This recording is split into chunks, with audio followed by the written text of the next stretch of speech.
Hey, welcome to VBAtutorialcode.com. In this video lesson, I'll show you how to remove the blank spaces that appear before numbers when you copy a table from Outlook into Excel. So here's my Outlook. I'm just going to copy this into an Excel. And as you can see, these numbers, they have spaces in front of them. Those are called breaking spaces. And that just happens every single time because emails are default in HTML format, and those breaking space characters, those blank spaces in front of the numbers, are added into Excel automatically, unfortunately. So if you try to do math with the numbers, it's impossible. You get this pound value sign. So I'm going to show you how to remove these blank spaces right now. So in normal Excel, and then I'll show you how to do it in VBA. So if you just do a trim formula, trim function, trim formula, it removes spaces before stuff. We're also going to substitute, and this first argument text is the reference, so we're going to refer to whatever cell we want to do it to. The old text is what we're going to be replacing, and that is character 160. We're replacing this character 160 represents the breaking space character, so we're going to be replacing character 160 with character 32. Character 32 represents a space, so we're going to be replacing the blank spaces with normal spaces, and then we're also trimming those normal spaces, so that just leaves the actual number itself. As you can see, all these numbers are now left-hand justified. However, when you go to copy and you paste special and paste the values, as you can see, these numbers, they're stored as text, unfortunately. So to get around that, you could either click in the cell and then press enter and it'll fix it, or you could just highlight the entire column. You just highlight one column, go to the data tab on the ribbon, and select text to columns, and then delimited, next, and other, and finish.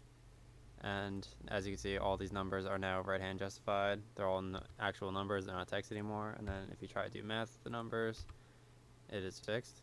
So that's how you fix it in normal Excel. But I'm going to show you how to do it in VBA right now.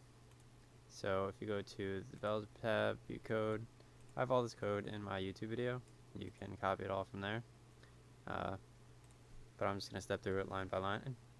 Actually, I'm just going to run through it real quick. I'm just going to press play. That's how quickly it can get fixed with VBA code. Alright, now I'm just going to step through this line by line so you can understand exactly what's going on here.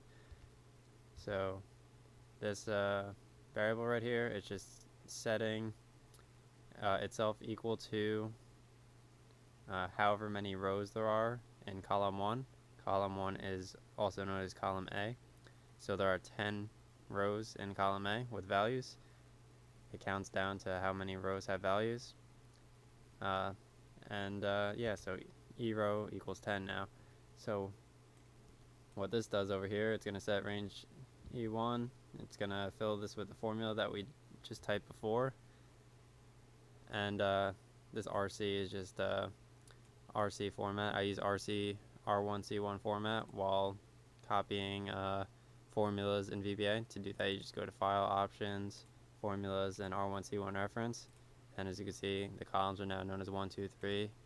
And R1C1, it refers to RC minus 4 is actually 4 cells to the left.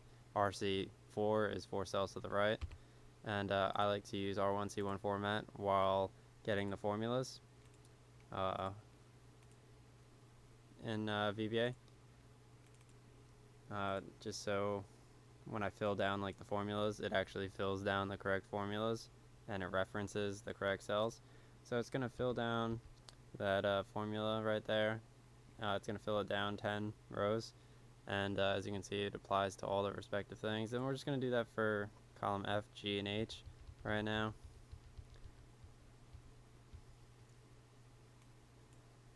And then we're just going to copy and paste special, kind of like how we did before. And here is where we're just delimiting. We're just going to select the respective columns, and then we're just going to delimit them.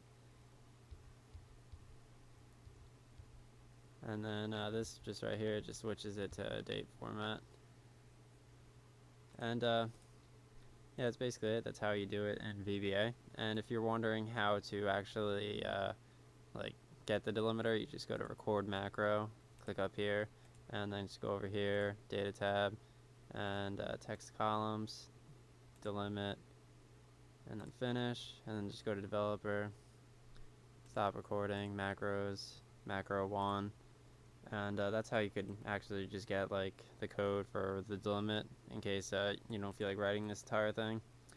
So like when you record macros, you can get the majority of the functions and formulas in Excel, just so that you're able to like include them into your actual manually written code in VBA. But thank you for watching my video. Check out VBAtutorialcode.com for more video lessons, and have a good day.